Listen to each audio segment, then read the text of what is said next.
Alright, what have I been doing in this class for the past several months? This is by me, Quinn, in honors Dtspi.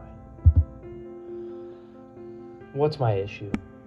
Now, Tanzania has a huge deforestation problem with charcoal. They use way too much charcoal and produce too much of it as well.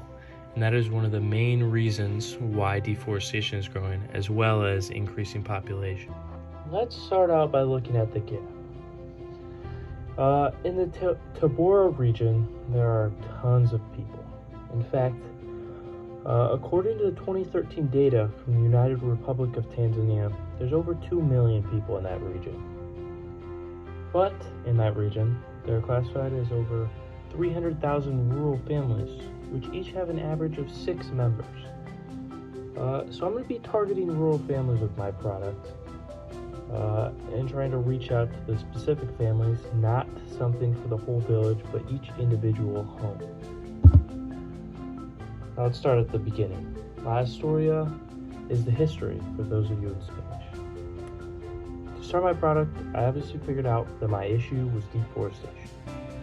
I was inspired by BioLight from some little whispers through the grapevine I had heard from people that it was stopping deforestation as well as limiting smoke and improving health for people in Africa.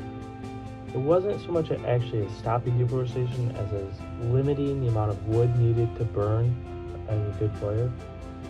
I also love bananas.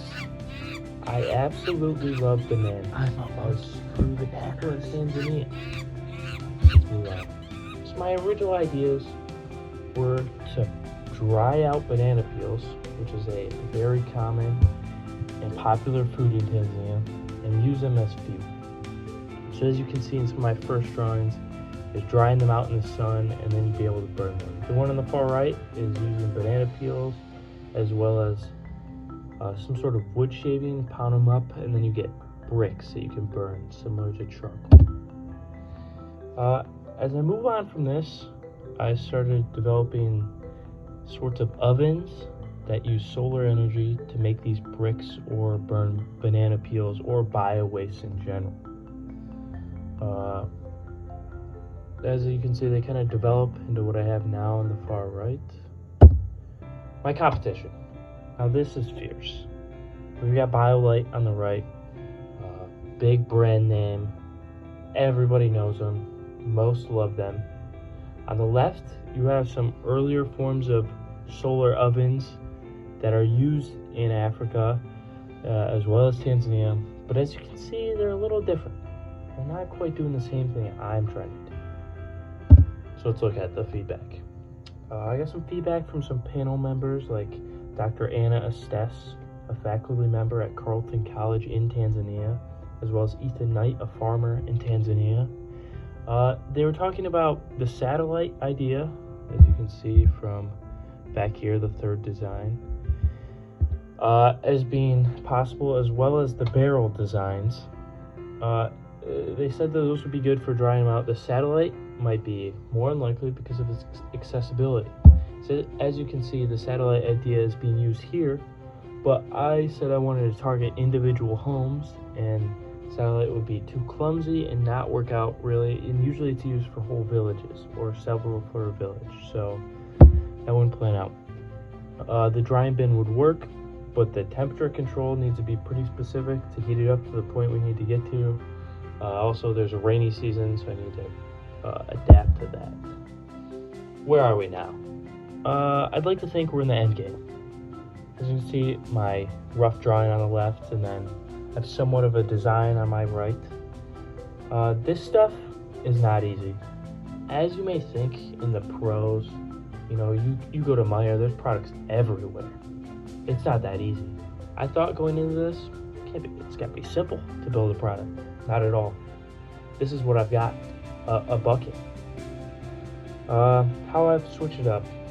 I've tried to look for cheaper materials. Originally I thought mirrors, a metal drum. I found that those cost a lot of money.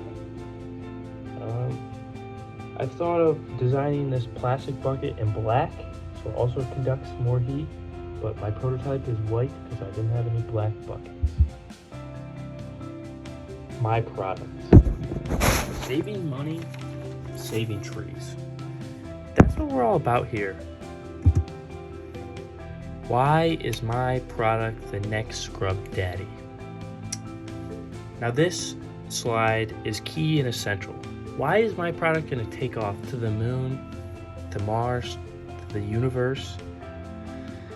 People may not understand this analogy, but Scrub Daddy is one of the most profitable businesses, one of the most profitable products that has come out by an entrepreneur like myself in the United States. Now my product is different because it's saving you money over time. You know, you may think, Quinn, Tanzania, they use tons of charcoal, it's so cheap. This product, they all eat bananas. It's using that as fuel. It may cost an investment, your money up front, but eventually that money is coming back to you. They don't understand how much money they're losing they keep going back to this charcoal. It's not going to work out forever. Distribution and innovation. This is innovating like no one has seen in human history. And that's just a fact. People aren't thinking like this. I'm going to make your money back for you. You keep, every week, you go to the market. Oh, I need more charcoal to buy. Think about all the bananas you've been eating this past week. Imagine. You could cut your charcoal usage in half. Next bullet point, I have the half-barrel gambit.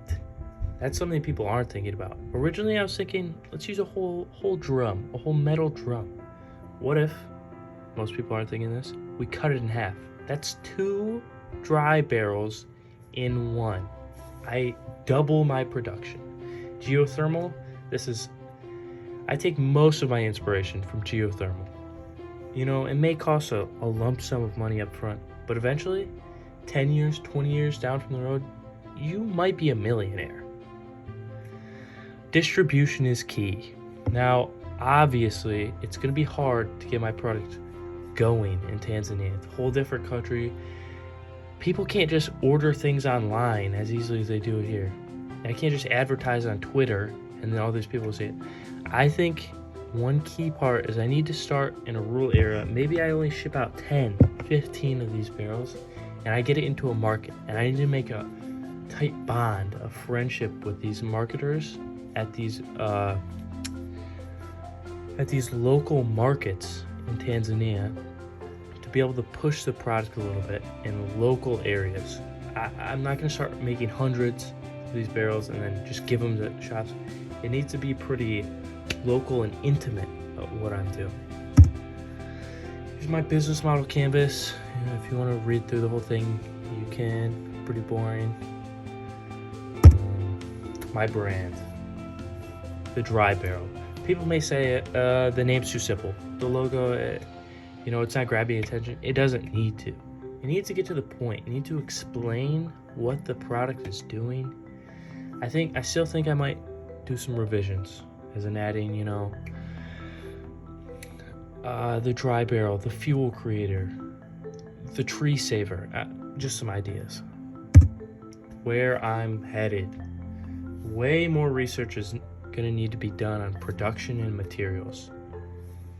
This I could get help with over the summer. I know my sister has connections to companies that make products through her job in Texas. I also need to do more research on temperatures.